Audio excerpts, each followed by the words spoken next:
بسم اللہ الرحمن الرحیم۔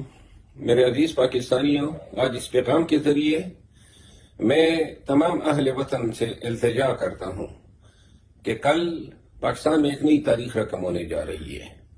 سرکاری ادارے، پولیس افسران اور پولیس کے جوان مارچ کر رہے ہیں، شہباز شریف زندہ باد کے نعرے لگا رہے ہیں، اللہ ہو کی نعرے لگا رہے ہیں، یہ بتانے کی کوشش کر رہے ہیں کہ شاید ان کے اس اجتماع کو دیکھ کے پاکستانی ڈر جائیں۔ پاکستانیوں زندگی شروع ہی وہاں سے ہوتی ہے جہاں خوف ختم ہوتا ہے، اور ان لوگوں نے ہمارے معاشرے کو مردار معاشرہ بنایا ہوا ہے، جہاں پہ کسی کی یہ بھی جرت نہیں ہوتی ہے کہ جس کے ساتھ ظلم ہوتا ہے وہ اپنے ظالم کا نام تک نہیں بتا سکتا ہے۔ یاد رکھو، تاریخ جو ہے ٹکرانے والوں کی لکھی جاتی ہے، تلوے چاٹنے والوں کی نہیں لکھی جاتی ہے۔ اور پھر یہ کون ہیں؟ یہ ملازم ہیں، ہمارے ٹیکس کی آمدن سے ان کو تنخواہیں ادا ہوتی ہیں۔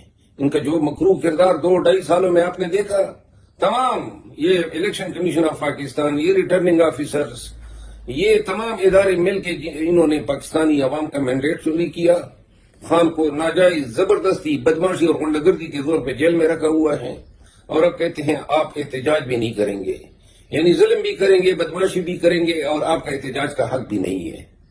قرآن کریم اللہ تعالیٰ حکم جاری کرتا ہے کہ مسلمانوں پہ فرض ہیں جہاں پہ کوئی ظلم آپ کے ساتھ کرے تو ظالم کے خلاف چیخ چیخ کے کہو کہ یہ ظلم کر رہا ہے۔ تو لہذا آپ کا آئین آرٹیکل 16 آپ کو حق دیتا ہے، یہ 144، یہ پرچے، یہ آنسو گیس، یہ ٹیئر گیس، یہ شیلے کریں جتنا یہ کر سکتے ہیں۔ اور جو ہمیں دھمکیاں دے رہے ہیں کہ جی کوئی جرت کرے یہاں پہ آ کے دکھا دے، تو ہم جرت بھی کریں گے اور آئیں گے بھی۔ آپ نے کبھی دیکھا ہی نہیں ہے کہ خوف کیا ہوتا ہے۔ ہم تو سنگینوں کے سائے میں پلے ہیں، اور یہ زندگی ہماری کٹی ہے گولیوں کی گن گرج میں۔ آپ کی یہ دھمکیوں سے اور آپ کی یہ خولوں سے اور آپ کی ان شیلنگ سے ہم ڈریں گے؟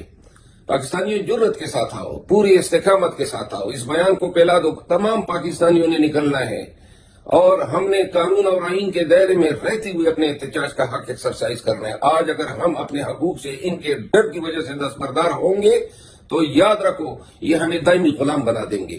اپنے حق سے نہ دستبردار ہوں گے، خان کو رہا کروا کر ہی دم لیں گے، دھرنا دیں گے، اور دھرنا تب تک جاری رہے گا جب تک خان رہا نہیں ہوتا ہے۔